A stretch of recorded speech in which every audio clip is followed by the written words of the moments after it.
এই মুরগিটা তার চুলের কারণে ঠিক করে পৃথিবী দেখতে পারতেছিল না, তার দেখতে না পারার কারণে তার মুভমেন্ট অনেক কম ছিল এবং একটু বিত বিত থাকতো, অর্থাৎ চোখ থাকার পরেও যেন না থাকার মতো হয়ে গেছে। আমি এটার একটাই সমাধান দেখছি, তা হলো তার চুলটা কেটে দিতে হবে। কিন্তু তার আগে আমরা এই মুরগি সম্পর্কে কিছু তথ্য জানবো। মুরগির সবচেয়ে বড় বৈশিষ্ট্য হলো এদের মাথার মধ্যে ফ্লাফি চুলের মতো পালক থাকে, যেটা একে অন্যান্য মুরগি থেকে একবারে আলাদা করে দেয়। এই পুলিশ চিকেন আসলে ইউরোপের, বিশেষ করে নেদারল্যান্ডে অনেক আগে থেকে পালন করা হয়। নেদারল্যান্ডের কিছু অঞ্চলে এই মুরগিটাকে কুকুর এবং পোষা বিড়ালের মতো পালন করে। পোষা কুকুর এবং পোষা বিড়ালকে যেভাবে পটিটেন করা হয়, ঠিক এমনই ভাবে মুরগিটাকে পটিটেন করে ঘরে রাখা হয়। আমরা আর কথা না বাড়িয়ে মূল ভিডিওতে চলে যাই।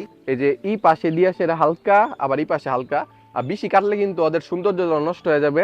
আর ওদের কোয়ালিটি কিন্তু এটা দিয়ে সেরে ওদের কোয়ালিটি। আমি কাঁচি দিয়ে অনেক চেষ্টা করতেছি তার পালকগুলো কাটার জন্য, কিন্তু ঘন হওয়ার কারণে আমার কাঁচি তার চুলের মধ্যে লাগতেছে না।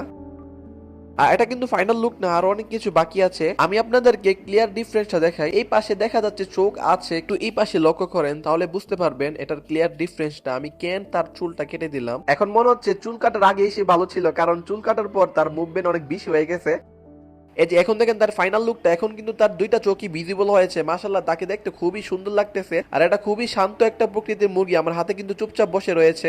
প্রথমে কিন্তু তার চোখগুলো দেখা যাচ্ছিল না, এখন কিন্তু তার চোখগুলো ভিজিবল হয়েছে। সে কিন্তু আবার নতুন করে এই পৃথিবীটাকে চিনবে, জানবে, কারণ এতদিন কিন্তু সে একটা আড়ালের মধ্যে ছিল।